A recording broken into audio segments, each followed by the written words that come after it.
बिस्मिल्लाहिर्रहमानिर्रहीम। अस्सलाम वालेकुम नाज़रीन, आप यूट्यूब चैनल देख रहे हैं। मैं इमरान खान हूँ। एक और खबर की तस्दीक हो गई है और इस दफ़ा तस्दीक की है एजाज सैयद साहब ने, इन्वेस्टिगेटिव जर्नलिस्ट हैं, और उन्होंने बताया कि, और ये पहले ही पाकिस्तान तहरीक इंसाफ कह रही थी, जबकि कुछ और सहाफ़ी भी कह रहे थे। मुतीउल्लाह जान साहब ने इस मामले को सबसे पहले क्लियर किया था।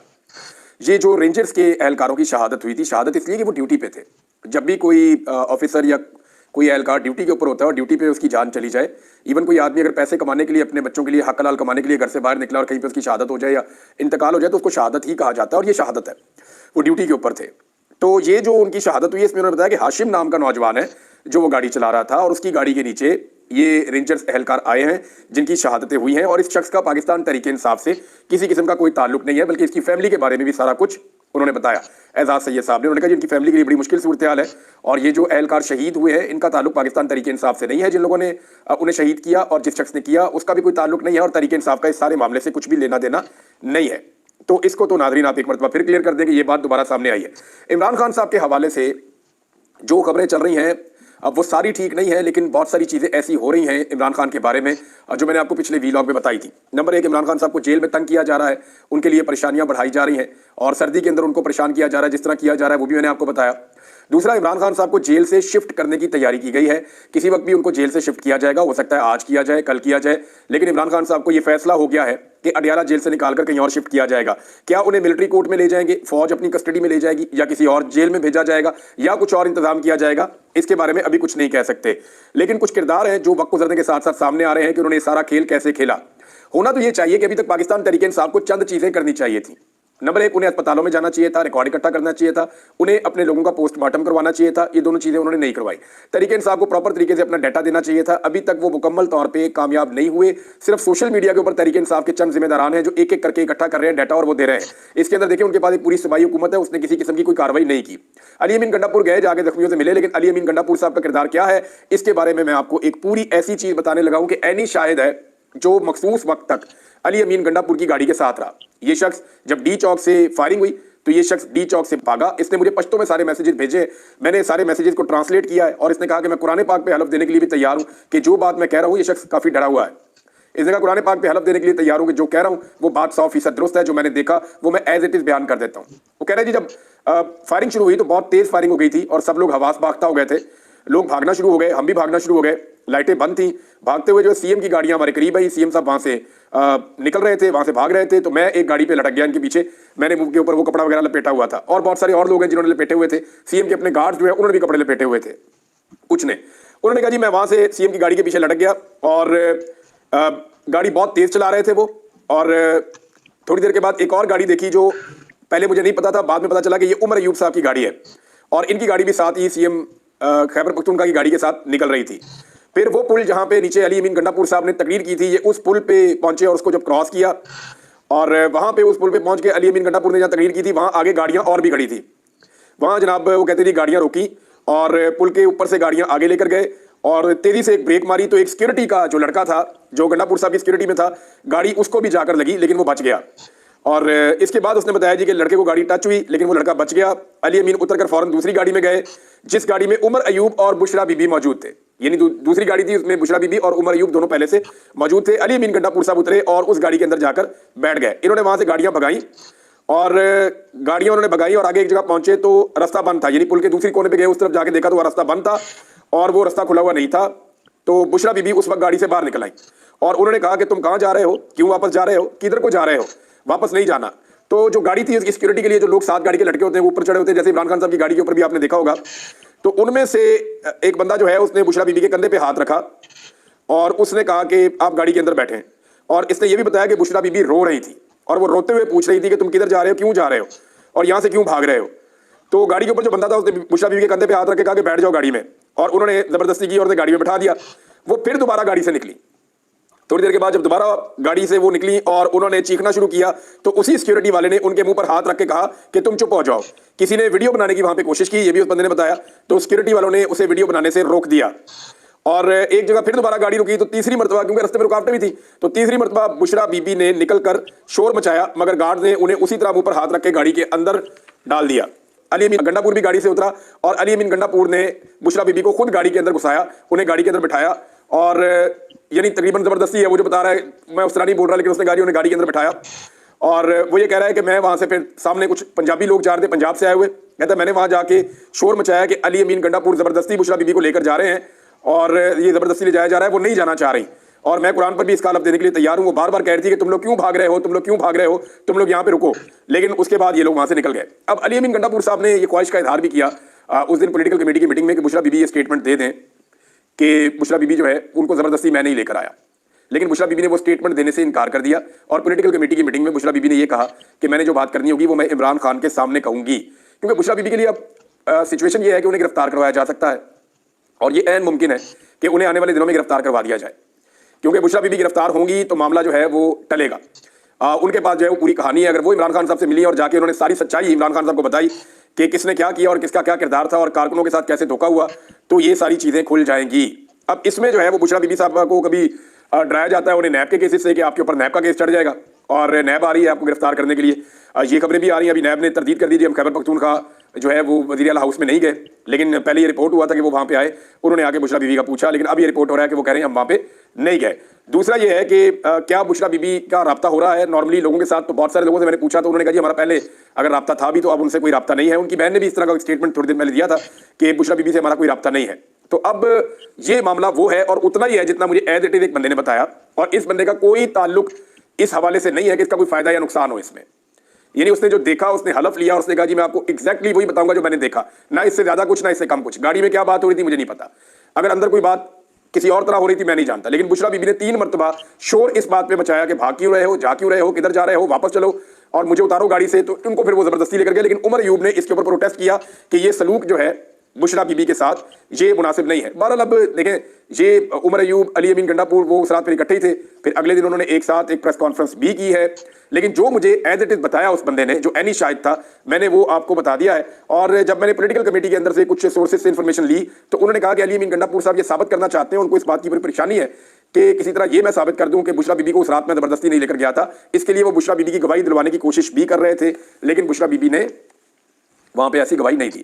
اب عمران خان صاحب کی صحت کے حوالے سے جو خدشات ہیں اور ان کی صورتحال کے حوالے سے جو خدشات ہیں کہ ان کو وہاں سے شفٹ کیا جائے گا, کہیں اور لے جایا جائے گا, تو اس کے لیے دوبارہ سے اسلام آباد میں جو ہے وہ ایکٹیویٹی شروع کر دی گئی ہے. اسلام آباد میں کریک ڈاؤن ہو رہا ہے, پنجاب میں کریک ڈاؤن ہو رہا ہے, بلوچستان میں یہ پہلی دفعہ ہو رہا ہے. وہاں کے لوگوں نے مجھے بتایا کہ وہاں پہ جو شہدا تھے ان کی فاتحہ کہنے کے لیے جو لوگ آ رہے ہیں ان کو بھی روکا جا رہا ہے. پولیس جو ہے وہ مقدمے درج کر رہی ہے, جو شہید ہوئے ہیں لوگ ان کے گھر والوں کے اوپر بھی. اور پہلے بی بی سی نے پول کھولا تھا, کچھ عالمی میڈیا الجزیرہ ہے, گارڈین ہے, باقی میڈیا نے پول کھولا تھا.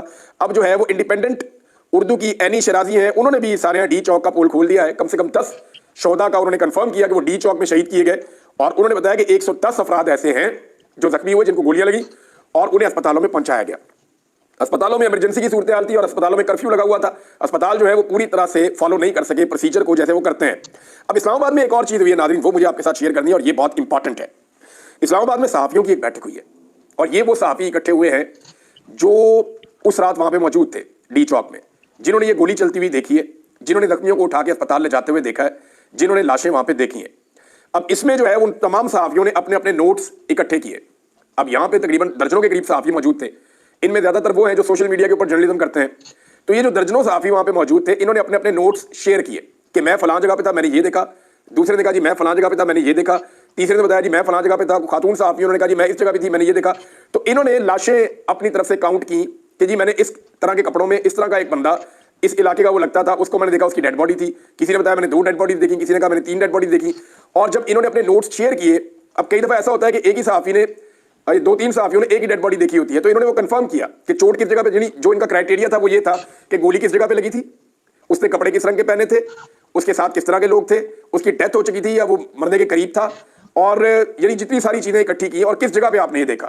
تو جب انہوں نے ڈیٹا اکٹھا کیا تو صحافی اس نتیجے پر پہنچے کہ انہوں نے خود اب تک 17 لاشیں صرف صحافیوں نے دیکھی ہیں. اس کے علاوہ کچھ اور ڈیٹا جب انہوں نے کلیکٹ کیا تو ان کا اندازہ ہے کہ لاشیں 20 سے زائد ہیں. یعنی مجھے ایک صحافی نے بتایا کہ ہم نے ہمارے ایسٹیمیٹ کے مطابق 25 کے قریب لوگ وہاں پہ شہید ہوئے ہیں. یہ جناب جو صحافیوں نے اپنی ایفرٹ کی ہے, اس کے اوپر وہ ایک کمپریہنسو کام کر رہے ہیں. آنے والے دنوں میں وہ آپ کے سامنے آ جائے گا کہ کس صحافی نے کیا دیکھا. اس کے اوپر پوری ایک رپورٹ بن رہی ہے, پوری ایک ڈاکومنٹری بن رہی ہے, اس پہ کام ہو رہا ہے کہ جس صحافی نے جو دیکھا وہ اس کو رپورٹ کرے گا. اور جو 12 پاکستان تحریک انصاف نے نام دیے کہ ہمارے شہید ہو چکے ہیں, وہ 12 ان میں کور ہو جاتے ہیں. یعنی صحافیوں نے بتایا کہ یہ جو نام آئے ہیں نا, یہ شکلیں جو ہیں, ان میں سے ان کو ہم پہچان رہے ہیں, اور اس کو میں نے دیکھا تھا, دوسرے نے کہا اس کو میں نے دیکھا تھا, تیسرے نے کہا ان 2 کو میں نے دیکھا تھا, تو چوتھے نے کہا جی میں نے بھی ان کو دیکھا تھا. تو اس طرح انہوں نے ان 12 بندوں کو کنفرم کیا صحافیوں نے کہ بالکل یہ 12 بندے पाकिस्तान तहरीक इंसाफ के, और ये इस साने के अंदर शहीद हुए। अच्छा, इनमें जो कुछ लोग हैं वो 26 नंबर चुंगी पे भी शहीद हुए पाकिस्तान तहरीक इंसाफ के। वो डाटा जो है उसको भी इसके साथ मिलाकर देखेंगे। उनका ये कहना है कि 25 के करीब लोग, हमें शुबा है सहाफियों ने कहा कि वो शहीद हुए क्योंकि जहां पे बहुत ज्यादा फायरिंग हो रही थी, जहां पे बड़ी खौफनाक सूरत हाल थी, वहां पे हम जा नहीं पा रहे थे, और वहां पे हमें इस बात का खतरा था कि हमें भी गोलियां लग जाएंगी। हमने सिर्फ वो लाशें देखी है जो साइडों पे थी, और हमने सिर्फ वो लाशें देखी है जिनको वहां से मुंतकिल करने की कोशिश की जा रही थी। बहरहाल ये आने वाले दिनों में जब एक डॉक्यूमेंट्री बनाएंगे तो चीजें क्लियर हो जाएंगी। नाज़रीन, मतीउल्लाह जान साहब जो हैं वो भी लाशों के ऊपर काम कर रहे थे, सारी सूरत को देख रहे थे। अल्हम्दुलिल्लाह उनकी जमानत हो गई है और रोबकार जमा होने के बाद उन्हें रिहा कर दिया गया है। अब तक की इत्तला के मुताबिक ये सहाफियों ने रिपोर्ट किया इस्लामाबाद से कि मतीउल्लाह जान साहब रिहा हो गए हैं। ये बड़ी अच्छी खबर है हमारे लिए, सबके लिए, कि उनको पहले गायब किया गया था, लेकिन जितनी जोरदार तरीके से इस्लामाबाद में सहाफियों ने, वकला ने और सिविल सोसाइटी ने और इसके अलावा ह्यूमन राइट्स की तंजीमों ने, पाकिस्तान के अंदर और पाकिस्तान के बाहर तंजीमों ने जिस तरह आवाज़ उठाई है, उसके बाद मतीउल्लाह जान साहब को अगवा रखना मुमकिन नहीं रहा, जबरी लापता करना मुमकिन नहीं रहा।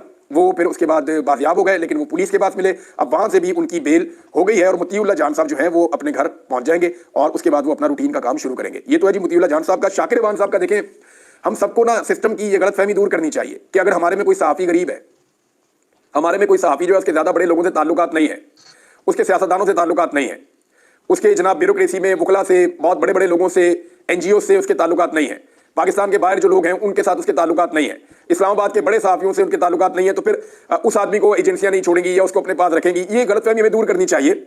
अब शाकिर इवान गरीब आदमी है, थोड़ा सा पहले उससे नौकरी भी छीन ली। मुझे अच्छी तरह याद है, उसने मुझे फ़ोन किया कि इमरान भाई मामला ये है कि मेरी नौकरी जा रही है। तो मैंने कहा क्या हुआ? उसने कहा जी बात यह है कि मेरा इदारा मुझे कह रहा है कि आप ट्विटर के ऊपर जो चीज़ें लिखते हैं वो लिखना छोड़ दें। मैंने कहा जो आप लिखते हैं आप उससे मुतमईन हैं? उन्होंने कहा जी मैं लिखता हूँ, बिल्कुल ठीक लिखता हूँ, अपनी ईमानदारी के साथ लिखता हूँ, मैं उससे मुतमईन हूँ, मैं उसको लिखना नहीं छोड़ूंगा। ये मुझे शाकिर इवान साहब ने कहा। तो मैंने कहा यार आपकी जॉब है, आप कुछ कंप्रोमाइज़ अगर आप करना चाहें तो आप कर लें, थोड़ा बहुत आपकी नौकरी का मामला है, आपका घर इससे चलता है, आपको तनख्वाह मिलती है, आप थोड़ा सा अपने आपको बैक फुट पे अगर ले जाना चाहें तो ये आपकी एक मसलियत हो सकती है। उन्होंने कहा जी मैंने काफ़ी कोशिश की है, मैंने बहुत ज़्यादा अपने आप को कंट्रोल किया, लेकिन वो एक के बाद एक स्टेप आगे बढ़ते हैं। मुझे ऐसा लगता है कि मुझे खामोश करवाना उनका मकसद है। मैंने कहा फिर आप क्या करेंगे? तो उन्होंने कहा जी मैं नौकरी छोड़ दूंगा, वो मुझे नौकरी से निकाल देंगे, मैं नौकरी छोड़ दूंगा, लेकिन मैं सच बोलना नहीं छोड़ूंगा। अब ये वो आदमी है जो कि लैंडलॉर्ड नहीं है, ये वो आदमी है जिसके पास कोई बड़ी जायदाद नहीं है, ये कमजोर और गरीब आदमी है जिसकी बहुत कम पहचान है, और वो आदमी जो है वो डट कर खड़ा हुआ, उसने कहा नहीं मैं सच बोलूंगा। और सच बोलने की सजा क्या है वो आपके सामने, उसको अगवा कर लिया है। अब वो गरीब आदमी है, वो कमजोर आदमी है, और मारे देते तो गुस्सा ही बहुत आता है। यानी जो कमजोर है ये सिस्टम उसको कुचल कर रख देता है। तो वो कहते हैं ना कि जुर्म ज़ईफ़ी की सजा मर्ग मफाजात। वो पाकिस्तान में रूल ऑफ लॉ तो है नहीं, जितना कोई कमजोर हो उसके ऊपर उतना ही गुस्सा निकालते हैं।